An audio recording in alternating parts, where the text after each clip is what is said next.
It's the voice of the one and only DJ Scream, letting you know that you are now in tune to the Casual Flex, where culture meets sports and casuals are welcome. Now here's your host, Phillip Dukes.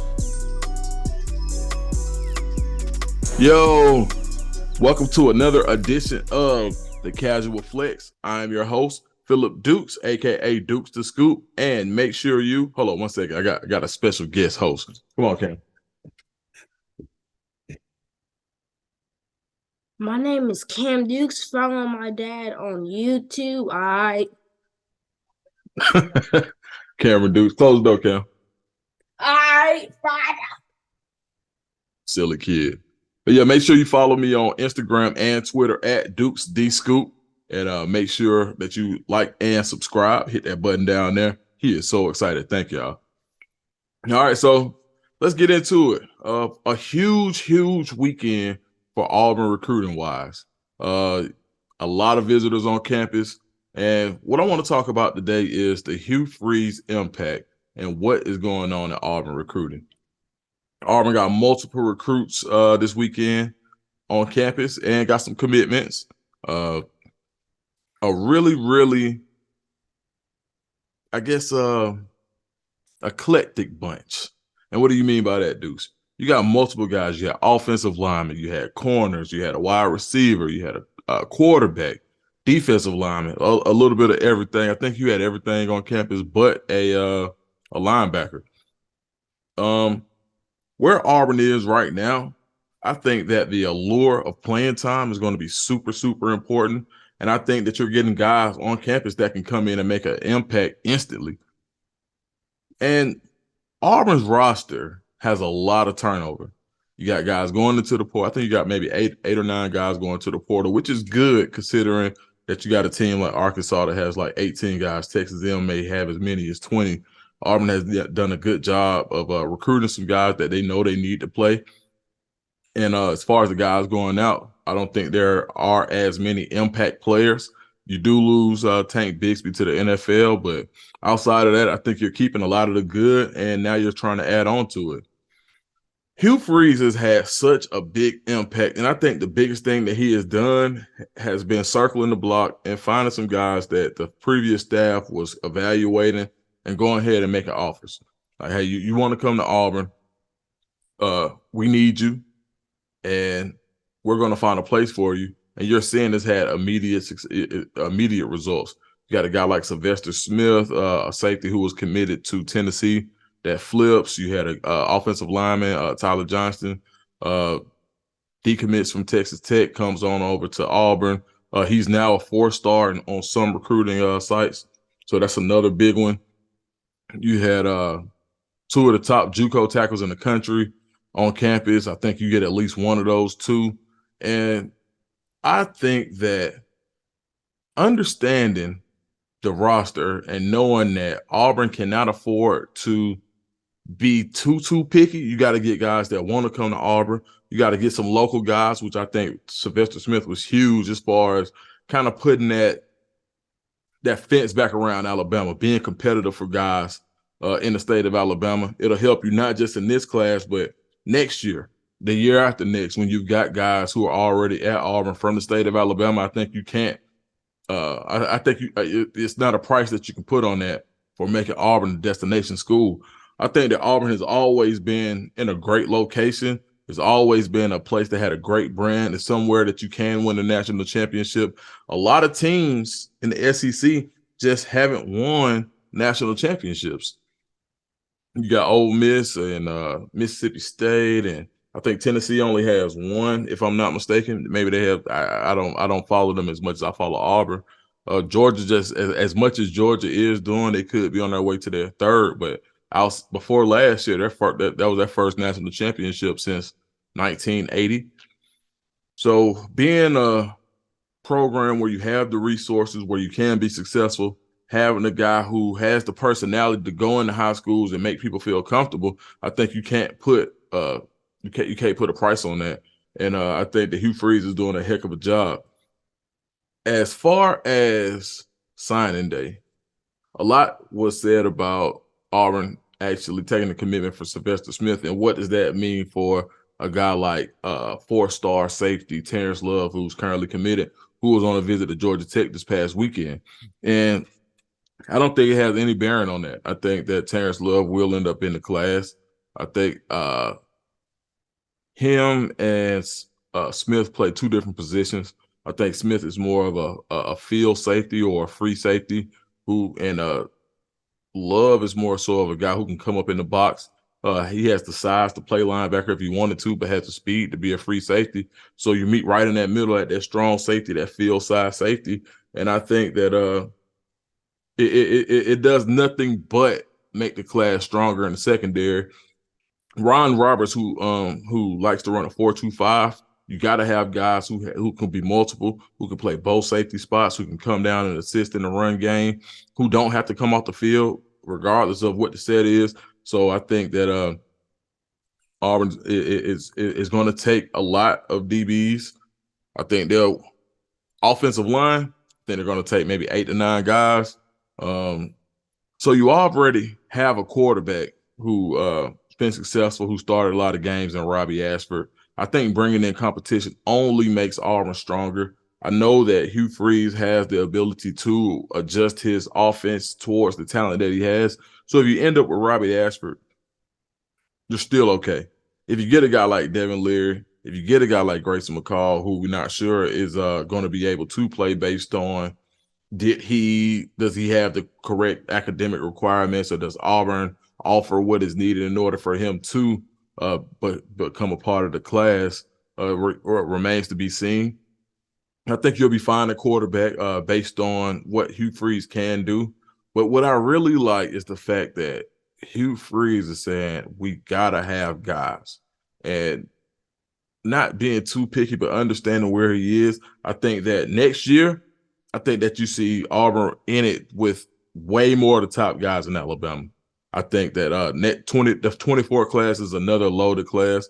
And I think as far as in the Atlanta and Alabama, you're going to see Auburn have that impact. Absolutely. And signing day, one thing I do know is that previously a lot was made to be said about, was Auburn going to be competitive with NIL? And absolutely. That's going to be something that's taken away from the negative recruiting previously. Is like, oh, well, Auburn doesn't have NIL. Yes, they do. They have it for now. How they divvy it out is different, but I do know they do have a war chest, and I do know that they do have a specific strategy about who gets what going forward based on position. And I think that Auburn's going to be super competitive as far as that goes. The football-only facility is state-of-the-art, top of the line, and it does nothing but help Auburn's prospects as far as recruiting. And having a guy who can talk like just a guy at the bar in Hugh Freeze, you cannot put enough of an emphasis on the leadership as far as recruiting, and having a head coach that wants to close himself. And I think that's super important. Hugh Freeze is a closer. He's a guy that wants to get in there. He's going to make the initial conversation. If you need him, he'll call. He's not too hard. He's super humble. The humility is off the charts. He's somebody who's done it before in the SEC. He's somebody who, whether you're a guy, a five-star guard, a five-star type guy, or a 3-star, he's going to treat you the same way as long as you play ball, as long as you do the things that you're supposed to do. So, yeah, 1,000%, I think Hugh Freeze at this point, you're starting to see why he was the guy, why Cohen was hell-bent on getting him, and why he had no qualms in that there wasn't an issue as far as not getting Lane Kiffin, because you got a guy like Hugh Freeze. Hugh Freeze just fits Auburn. When I think of Auburn and the successful times in Auburn, the successful coaches, they've been able to be nice guys. They've been able to be motivators. They've been able to be innovators. And they've also just been able to be a guy that you felt like belonged in Auburn, a guy who might go take a roll of toilet tissue and throw it himself, a guy who's who will make sure that he knows the words to body getter. And I get all of that vibe from Hugh Freeze. He actually has a daughter who recently graduated. You saw the guys making, I think Will Herron had a really, really good vote of confidence for Hugh Freeze before he got the job, and I haven't seen anything different from that. So kudos to Auburn for making a good hire. You're starting to see the returns early. And I think that as long as Auburn continues to support their student athletes, to be active on social media in a positive way, you see Hugh Freeze interacting on social media, and a lot has been made about some of the tweets that he makes and should he say that. But how long do you allow a man's past to dictate who he is today? If you've been a perfect person your whole life, then I would gladly appoint you Auburn's head coach, regardless if you have experience or not. Because if you're a perfect person, that you've got to be Jesus Christ himself, because that's the only person who's been perfect to walk this earth. So, man, shout out to him for at least, knocking the detractors down, believing in his transformation, or just believing in not even the transformation, but believing in the human process. The human process allows us to get better. Things that when I went into the third grade, I didn't know how to multiply. When I left the third grade, I knew how to multiply. Just because I didn't know how to multiply before I learned, doesn't mean I don't know. I don't know that now. Humans have the ability to learn. Humans have the ability to change. Humans, the human element of who we are as humans, allows us to be able to grow and mature and be different. And I think the sooner that people start to allow the past transgressions of Hugh Freeze to be the past, I think the sooner that the Auburn family can unite, and the sooner that Auburn can move on one accord into becoming the premier program in the SEC, or one of the premier programs in the SEC, as it always has been. It's always been Georgia, Alabama, Auburn, Tennessee, Florida, the top teams in the SEC. Auburn has always been right there on that echelon. They've one of the few teams who, LSU included, one of the few teams that's won a national championship in the past 20 years. So, and you got to think about it. There are 125 teams, I think, in the FBS.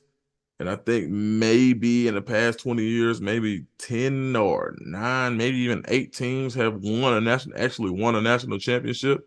Auburn being one of those, it says a lot, and really should have had 2 if you count the 2004 season.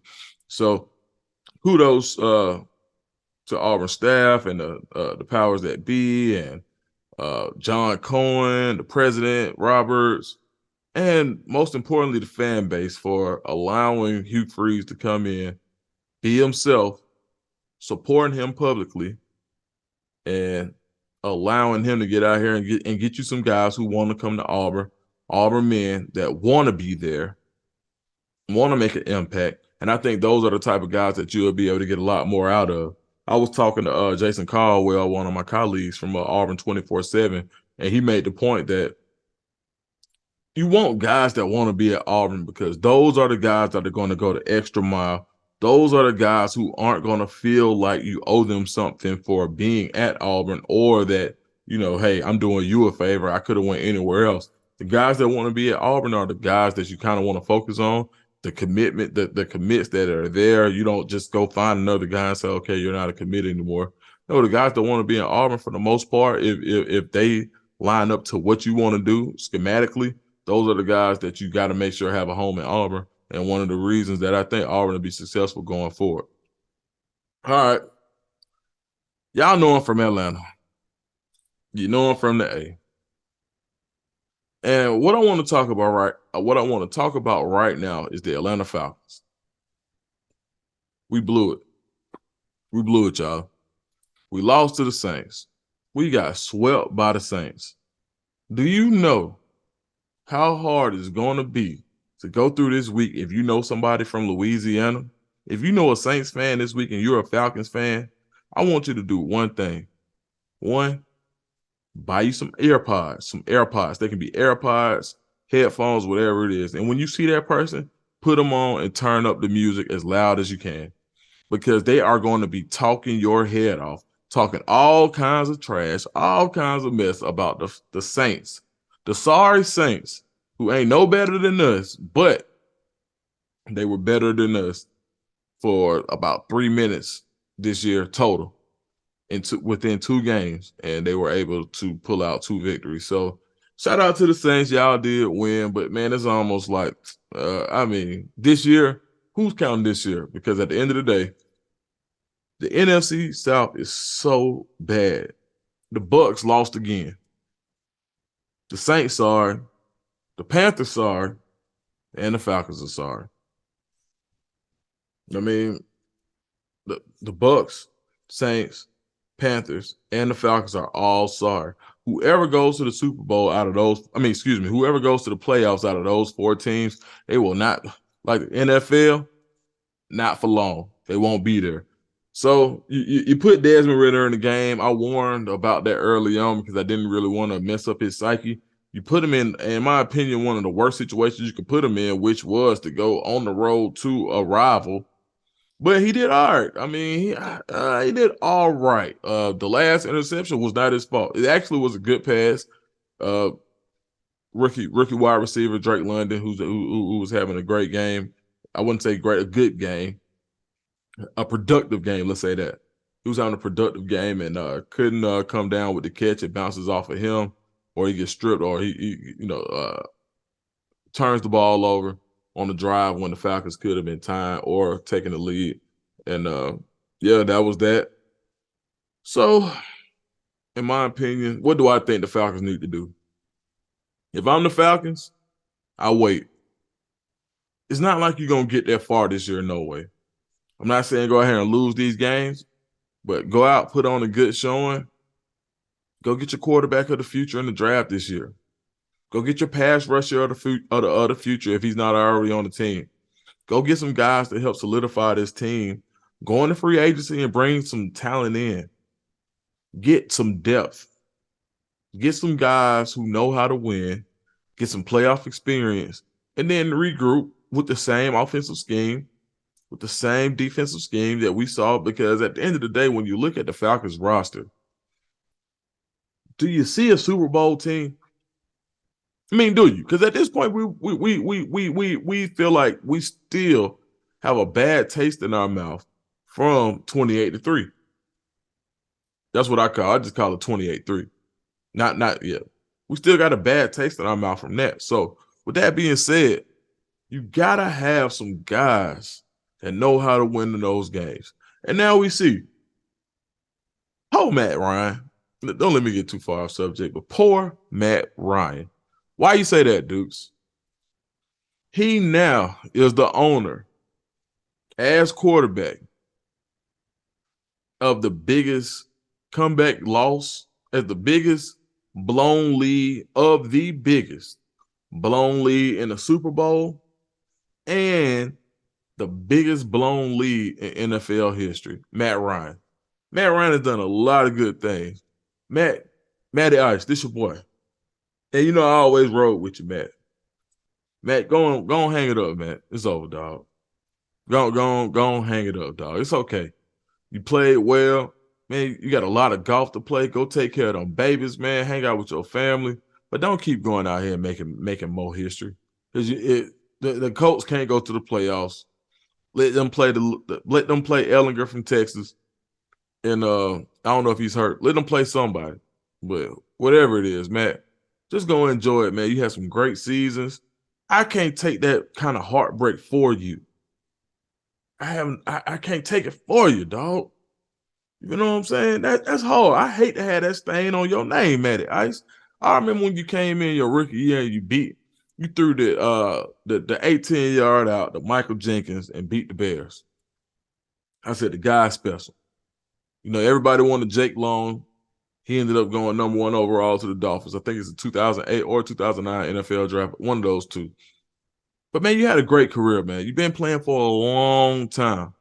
It's okay, dog. Let it go, man. It's all right, Matt. It is okay. Now, when we talk about somebody blowing it, the Cowboys, man, my cousin Chip called me. Chip, hit me. I need you to put some respect on the Cowboys. You talk about everybody else. You don't talk about the Cowboys. And I said, Chip, I just talked about the Cowboys doing a good job. I just said they can be legit Super Bowl contenders. Right? I did. I just did it. Roll the clip. The Cowboys are a legit Super Bowl contender. See, I told you.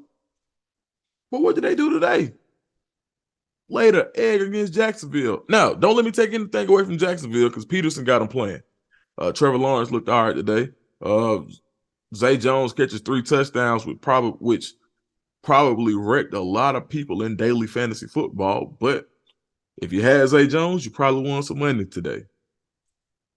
But the Cowboys cannot be a Super Bowl contender and lose those type of games. One thing we see about the Eagles had every right to lose that game against the Bears, but they didn't. They did not. They found a way to win. Justin Fields was out there looking like a young Mike Vick. Nah, you know what? Not even a young Mike Vick. He was out there looking like Mike Vick after he got out of prison. That was the most scary Mike Vick I ever saw. Now, the young Mike Vick was one thing, but Mike Vick after prison, let's stop. Man, hey, Vick was on one. So for the Eagles to be able to pull that out, even with having those injuries that they do have up front, it just shows you that they really are a Super Bowl team. Kansas City Chiefs, Houston, nothing to lose. Gave them everything they had. The Chiefs had every right to lose that game today, but they didn't. The Cowboys, they could have won. They should have won. They stopped the Jags in overtime. Dropped the ball, interception, pick 6, game over. The Cowboys are going to have to fix the turnovers if they plan on being a Super Bowl team. Right now, if they don't beat the Eagles, I hate to say it, I would hate for Dallas to lose the mojo, lose the momentum, and go into the playoffs. If they make the playoffs, which they should have clinched today. But the NFL been so wacky. Don't collapse. Cowboys fans, I'm with you. Band together with the Flint 13 energy and the navy blue and the star and the how about them boys and put it all together. Figure it out. And make sure that you don't let these Cowboys collapse. Because if they do, it seems like one of those collapses that you won't recover from. Yeah, absolutely not. And I did want to say, if the Cowboys get into the playoffs, are they a team that is really built to win? I felt like they were. But for some reason, it's like, I can't put my finger on it, but there's something that feels like it's missing. Maybe it's the off the field type stuff, like where Michael Parsons is going back and forth with saying that, it ain't Jalen Hurts, it's the team. What we see is Jalen Hurts, clearly. Maybe he wants to play with the Eagles. But those are the type of things that you don't need. You don't need that extras. You don't need the extras. What you need to do is go out and beat the Jaguars. That's what the Cowboys need to do. Now, I just showed you that I felt like the Cowboys could do it. But if they don't figure it out within that locker room and figure out how to close out close games, they won't. They won't do it. And while we talking about blowing it, man, I feel so bad for Jacoby Myers. Why? The Patriots, who have historically been one of the most disciplined teams in NFL history. A tie game, Ramondre Stevenson, who's having a breakout year, breaks and says, you know what? He breaks, no timeouts left, no time left on the clock. Tie game, going into overtime. He runs, he breaks, he comes to a stop. He says, you know what? I'm just going to lateral this back. Laterals back to Jacoby Myers. Jacoby Myers panics, throws the ball 20 yards behind him and right into the hands of Chandler Jones of the Las Vegas Raiders, who instantly catches the ball with hands, looks like a wide receiver here, like the ball's being thrown to him. Stiff arms Mac Jones head down 6 feet below sea level. I mean, below the surface. Boom, one of the nastiest stiff arms, and it looked personal. Trots into the end zone, untouched. Game time. I would not want to be anywhere near Bill Belichick if I was Jacoby Myers. I know for a fact he is worried about his job right now because that seems like one of those Bill Belichick specials where you might wake up and you can't get into the complex. I know he's nervous. So, man, I want to send some love and light to Jacoby Myers. Because, man, dog, and I know, we put such large expectations on professional athletes and we expect them to know what to do, when to do. But sometimes you just, you get into the midst of things and you try to make a play. Like sometimes, I know it's almost like typing something that you know how to type and making a typo. I mean, sometimes it just happens. So, man, shout out to him. But in this holiday season, and I got one more thing for the Falcons. I want to say to all my true Atlanta Falcons fans, learn how to love yourself. That's right. You got to love yourself. What do you mean? I was born in this. My dad was a Falcons fan. I'm from Atlanta. Went to Atlanta Fulton County Stadium growing up, watching the Falcons and the Braves. Used to watch the Falcons when they still had the baseball diamond on the football field. Watch the Falcons when they had the red jerseys. Watch the Falcons. I was at the event when the Dome first opened up, when they back in black. I was there. One of those type Falcons fans. Always went. And the pain and anguish from watching how the Falcons lose year after year. Not even in the winter season. It's not about the losing. It's sometimes how they lose. The highs and the lows. And so I want to say to every Falcons fan, in this holiday season, there's a lot going on in Atlanta. Love yourself. I want you to love yourself. Don't worry about the Falcons making the playoffs. You worry about Christmas. You worry about Jesus Christ's birthday. You worry about the reason for the season. You worry about something else besides the Falcons in the playoffs, because I don't want your mental health to go in a downward spiral when you think about all the opportunities that the Falcons have had this year to close out close games, but they haven't. So from me to you, Falcons fans, this week in particular, I want you to protect your mental health, and I want you to have a good time and enjoy your family. Because right now, this is the wrong time to be arguing with anybody about the Falcons. Not even a Saints fan. So from me to you, Deuce the Scoop to you, Falcons fans, love yourself. And on that note, make sure you go down and like and subscribe. If you got anything you want to add or you want to ask, drop it in the comments. Deuce the Scoop. Have a happy holiday. I'll probably see you again before Christmas. I'm out.